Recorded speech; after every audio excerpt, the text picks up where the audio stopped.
రాష్ట్రంలో కూటమి ప్రభుత్వం అధికారంలోకి వచ్చిన రోజు నుంచి పండగ వాతావరణంలోనే పింఛన్లు పంపిణీ జరుగుతున్నాయని MLC Perabathula Rajasekhar Kakinada city MLA Vanamadi Kondababu తెలిపారు. కాకినాడలోని 29వ డివిజన్లో నిర్వహించిన పింఛన్ పంపిణీ కార్యక్రమంలో వారు పాల్గొని లబ్దిదారులకు పింఛన్లు అందజేశారు. ఈ సందర్భంగా మాట్లాడుతూ కూటమి ప్రభుత్వం అధికారంలోకి వచ్చిన కొద్ది రోజుల్లోనే 1వ తేదీన పింఛన్లు పంపిణీ చేసి ముఖ్యమంత్రి ఇచ్చిన హామీని నిలబెట్టుకుందని తెలిపారు. అలాగే రాష్ట్ర రాజధాని అమరావతిను అభివృద్ధి చేస్తూ భవిష్యత్ తరాలకు గొప్ప నగరంగా తీర్చిదిద్దుతామని పేర్కొన్నారు. నాడు ఈ కూటమి ప్రభుత్వం వచ్చిన తర్వాత ఈ రాష్ట్రంలో అందరికీ తెలుసు, మనకి అనేక పండుగలు ఉంటాయి. సంక్రాంతి పండుగ, రంజాన్ పండుగ, క్రిస్మస్ పండుగ, అనేక పండుగలు, దసరా, అనేక కార్యక్రమాలు, పండుగలు వస్తూ ఉంటాయి. ఆ పండుగలు వచ్చినప్పుడు పండుగ చేసుకుంటారు. పండుగలో చాలా సంతోషంగా ఉంటారు అందరూ. అవుతానండి, కూటమి ప్రభుత్వం వచ్చిన తర్వాత అండి నెలకి ఫస్ట్ తారీఖు ఎప్పుడు వస్తుందో పండుగ వస్తుందండి. ప్రతి ఫస్ట్ తారీఖు పండుగ వస్తుందండి. కూటమి ప్రభుత్వం వచ్చిన తర్వాతే ప్రతి నెల ఫస్ట్ తారీఖు పండుగ అండి. ఈ రాష్ట్రంలో ప్రజలందరికీ ఎంత పండుగ చేసుకుంటున్నారంటే, ఫస్ట్ తారీఖు రాగానే ఉదయాన్నే 7 గంటలకి ప్రతి అమ్మకి 4,000 రూపాయలు పెన్షన్ ఇవ్వడం, అదేవిధంగా వికలాంగులకి ఈ రోజున 6,000, 15,000 రూపాయలు పెన్షన్ ఇస్తుంటానండి.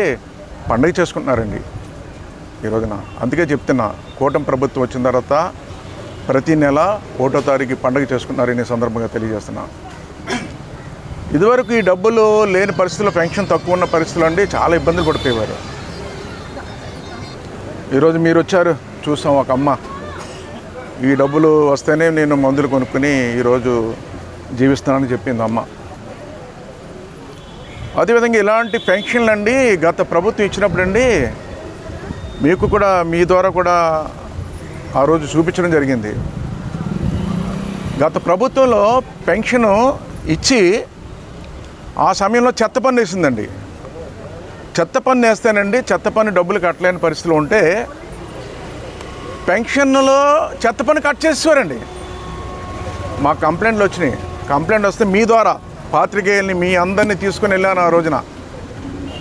ఏంటి పెన్షన్, చెత్త పన్ను కట్టకపోతే పెన్షన్ కట్ చేయడం ఏంటి, అసలు ఆ పెన్షన్ మీద ఆధారపడి బతికేవాళ్ళు అని చెప్పి ఆ రోజు పెద్ద ఎత్తున మేము ఉద్యమం చేస్తే ఆ రోజున ఆపారండి. 1వ తారీఖు వచ్చిందంటే వృద్ధుల కళ్ళల్లో ఆనందం.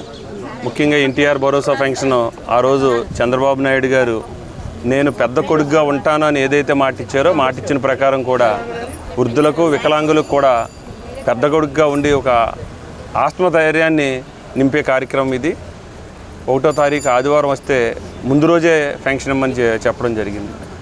ప్రతిరోజు కూడా ఉదయం 7 అవ్వకముందే, అవ్వాతాతలో ఇంకా మంచం మీద లేవకముందే అధికారులు, మా నాయకులు, కూటమి నాయకులు, తెలుగుదేశం, జనసేన, బీజేపీ నాయకులు కూడా ప్రతి వార్డులోకి వెళ్ళి ప్రతి ఇంటింటికి వెళ్ళి పెన్షన్ ఇవ్వడం జరుగుతుంది.